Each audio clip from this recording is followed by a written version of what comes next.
एक और कश्ती हादसा जिसमें कई पाकिस्तानियों समेत मतलब दीगर अफराद की जान गई, और अभी आने वाले दिनों में और जाएगी, क्योंकि लीबिया में बहुत सारे पाकिस्तानी स्टॉक हुए हैं जिन्हें फिर डंकी लगाने के लिए फिर वो निकलेंगे, फिर यही होता रहेगा। बाहर जाने का क्रेज़ बहुत ही शिद्दत इख्तियार कर चुका है, कई मुल्कों में कर चुका है, लेकिन पाकिस्तान में इसका बिलखुसूस बहुत ज़्यादा ही कुछ सीज़न चल रहा है। तो आज क्विकली रन थ्रू करेंगे कि बैरूने मुल्क जाने के कौन से तरीके हैं और किस में रिस्क वाइज और ईज़ वाइज कौन से सबसे बेहतर चीज़ें हैं। तो इस पर हम आज क्विकली बात करेंगे, क्योंकि मैंने एक चीज़ नोट की है, जब बात आ जाए बाहर जाने की, लोग ये नहीं देखते, वो कहते हैं बस बाहर भिजवाओ, बाहर पहुंचो, कैसे क्या कंडीशंस कहोगे, यार देख लेंगे, हम कर लेंगे, तेरा भाई ये तेरा भाई वो, और वहाँ जाके क्या होता है और किस तरह ज़िंदगी गुजरती है मैं क्या बताऊँ। बहुत बहुत बहुत वाक़यात हैं, आप लोग देख ही रहे हैं, नेट भरा हुआ है सब कुछ। तो ये मैं एक चेकलिस्ट से गुजार रहा हूँ कि कितना अच्छे वीज़े, कितना ईजी है कि आप किस तरह जाएँ और क्या है। तो number 1 which is the best of the best, वो ये है कि कहीं ना जाएं, अपने मुल्क में रहें। ये मैं अफ्रीका वालों के लिए भी कह रहा हूँ, ये मैं इंडिया वालों के लिए भी कह रहा हूँ, ये मैं पाकिस्तान वालों के लिए भी कह रहा हूँ, ये मैं अफ़गानिस्तान वालों के लिए भी कह रहा हूँ। अनलेस के आपको अब जान की बात आ गई है, परसिक्यूशन हो रही है, अब सेहत पे बात आ चुकी है, अब आपको मतलब आप फोर्स हो रहे हो कि यार अब आपको मूव करना ही पड़ेगा। अदरवाइज जो हमारे नॉर्मल रीज़न है, या ये जो मंडी बाउद्दीन और गुजरात और इधर से लोग 25 लाख रुपए दे के डंकी के लिए जाते हैं, आई मीन क्रेजी।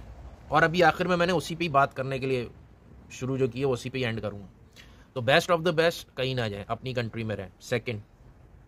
सेकंड ऐसा वीज़ा जिसमें आपको परमानेंट रेजिडेंस फ्रॉम डे 1, आप उस कंट्री में लैंड करोगे as a permanent resident, as a green card holder, this is the best. और उसमें भी एज अ सिंगल जब आप करोगे तो दिस इज द बेस्ट। और फिर सेकंड पे है विद फैमिली। अगला वीज़ा होता है जिसमें आप परमानेंट रेजिडेंट लैंड करोगे किसी जगह पे, लेकिन वो रीजनल होगी, आप एक ख़ास एरियाज, ख़ास पोस्ट कोड्स या इनसे बाहर वर्क नहीं कर सकते या रह नहीं सकते, तो ये फिर सेकंड कैटेगरी में आएगा। थर्ड, इसमें भी विद फैमिली और विदाउट फैमिली वही वाला कि भाई सिंगल जाएंगे तो ज़्यादा इजी एडजस्ट होंगे, फिर फैमिली बुलाएंगे या फिर फैमिली पैदा होगी। नेक्स्ट है TR, टेम्पररी रेजिडेंट्स, जिसका पता हो कि ये टेम्पररी वीज़ा मस्ट PR में कन्वर्ट हो जाएगा 3 साल बाद, 4 साल बाद, इतने साल बाद, उतने साल बाद, लेकिन ये मस्ट है कि ये हो जाए। और इसी का फिर रीजनल ले लें। उसके बाद नेक्स्ट है वो कुछ ऐसे वीज़ा जो रिलेशन बेस्ड हैं, अमेरिकन लॉटरी वीज़ा, कि आपने बहन भाइयों इसको उसको सबको बुला लिया, ये एक अच्छा वीज़ा है। इसी तरह आपका स्पाउस वो सिटीज़न है किसी कंट्री का, वो आपको बुला रहा है, ये एक स्ट्रॉन्ग वीज़ाज है। नेक्स्ट है मुख्तलिफ किस्म की TRs, टेम्पररी रेजिडेंट वीज़ाज, मुख्तलिफ किस्म के, फिर वो उससे यानी कि अगला स्टेप है। इसी तरह उससे अगला है कि वर्क वीज़ाज, जो कि सिर्फ वर्क के लिए मिलते हैं आपको। अब वर्क वीज़ाज में ये है कि जो वेस्टर्न कंट्रीज़ जहाँ नेशनलिटियाँ मिलती हैं या PR मिलती हैं वो, और फिर सेकंड वर्क वीज़ाज है मिडिल ईस्ट, जहाँ पे आप काम करोगे और पैसे बनाने के लिए होता है वो वीज़ा, आपकी ना रिहाइश है, ना आपका कोई खाता है, ना आप किसी गिनती में हो ख़ास, बस आप काम करो निकलो। उससे नेक्स्ट है स्टूडेंट वीज़ाज, जिसमें फिर आपकी एजुकेशन ख़त्म होने के बाद आपको 3 साल नॉर्मली मिलते हैं कि आप उसी कंट्री में स्टे करो और अपनी जॉब ढूंढो, अपने पॉइंट्स इंक्रीज़ करो ताकि फ्यूचर में PR वगैरह का चांस हो। तो ऐसा स्टूडेंट। नेक्स्ट है ऐसा स्टूडेंट जिसका मकसद पढ़ाई होना चाहिए, लेकिन उसको फर्दर स्टे नहीं मिलेगा, वो नेक्स्ट है। उसके बाद है विज़िट वीज़ाज़। अब विजिट वीज़ाज़ में मुख्तलिफ कंडीशन होती है, कभी होती है कि आप फर्दर स्टे नहीं कर सकते, किसी में होता है कि आप फर्दर स्टे कर सकते हो, स्टडी कर सकते हो, या 5 ईयर वीज़ा, 1 ईयर वीज़ा, मुख्तलिफ। नेक्स्ट है अब आप बैरून मुल्क कैसे जाते हो। अब यहाँ से गंदगी शुरू हो रही है, ठीक है, अब ये ग्रे एरियाज थे, अब यहाँ से गंदगी शुरू हो। क्या आप विजिट पे गए और ओवर स्टे कर दिया वहाँ पे, ये गंदी हरकत करके आप जो है ना वहाँ गुजारा करते हो, ज़िंदगी बहुत मुश्किल है।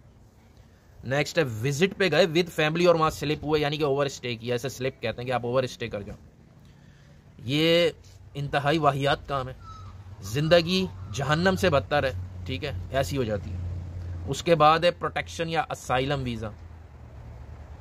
ये भी ज़िंदगी अजाब है भाई। इसमें क्या है कि रिटर्न का ही ऑप्शन ख़त्म हो जाता है, क्योंकि इससे पहले वाला भी बुरा था कि विजिट पे ओवर स्टे हो, लेकिन ये है कि आप चलो अगर आपने सोचा यार वापस जाओ तो चले जाते हो, लेकिन असाइलम पे आप वापस चले तो जाओगे जब आपने क्विट कर लिया, लेकिन आपने एक दफ़ा किसी कंट्री में असाइलम अप्लाई की थी, ये दाग, ये धब्बे, ये किसी भी सर्फ एक्सेल एरियल किसी से भी नहीं जाएंगे ये धब्बे, ठीक है। और ये वो धब्बे हैं जो दाग तो अच्छे नहीं होते, ये वो वाले दाग हैं। नेक्स्ट है इलीगल एंट्री।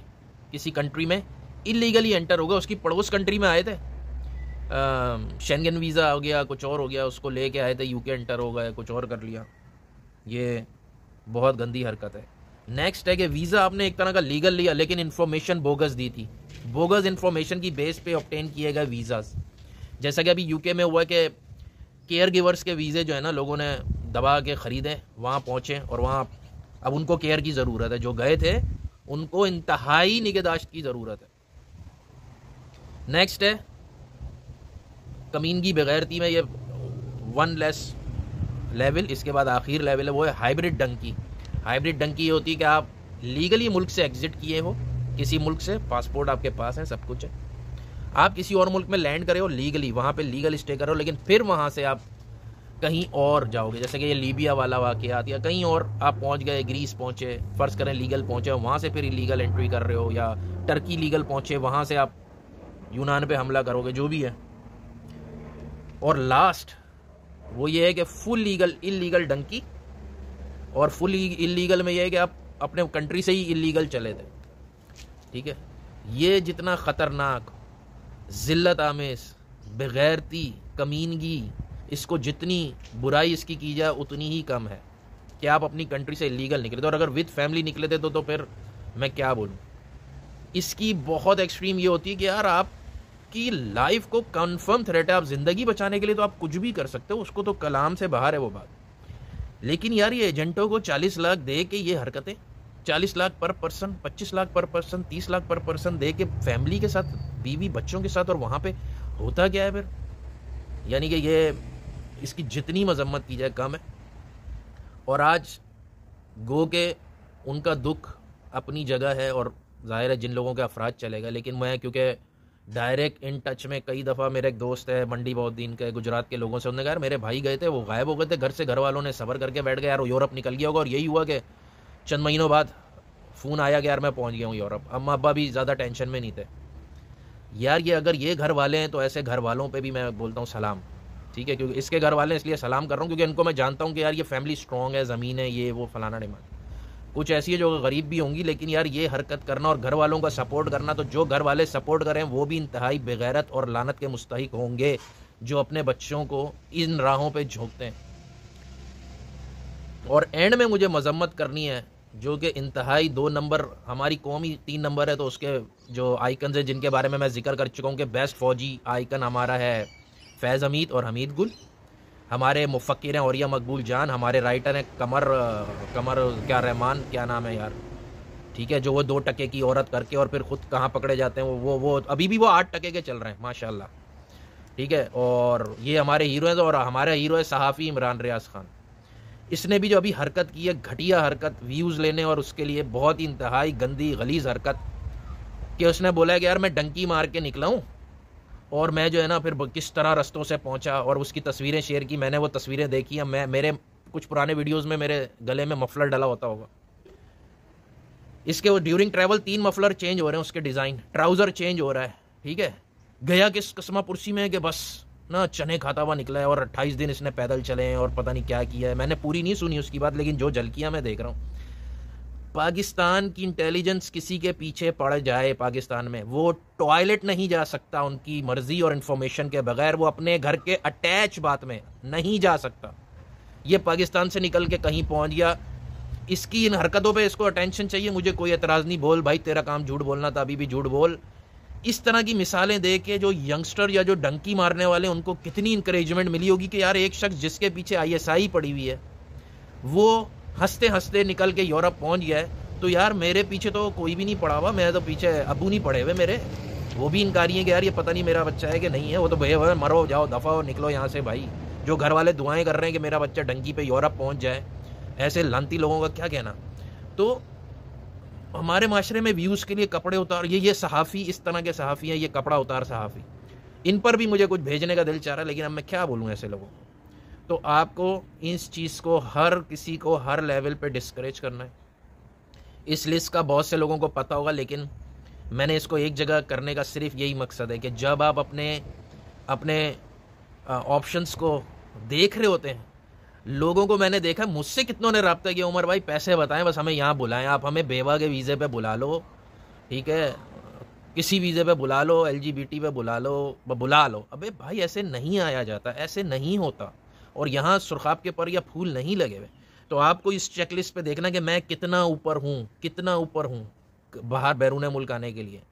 तो बेशक आप मरे जा रहे होगे, कौम मरी जा रही है, सब है, मैं समझता हूँ उस बात को, हम भी वहीं भुगते हैं, हम भी वहीं भुगतते रहते हैं, अभी भी भुगतते हैं, लेकिन उसका ये मकसद नहीं है कि इस तरह से जान को, माल को, फैमिली को, मुल्क को, मज़हब को, हर चीज़ को बदनाम करते हुए आप ये हरकतें करो। तो होपफुली ये चीज़ कहीं ना कहीं कभी ना कभी किसी के काम आएगी। अल्लाह हाफिज़।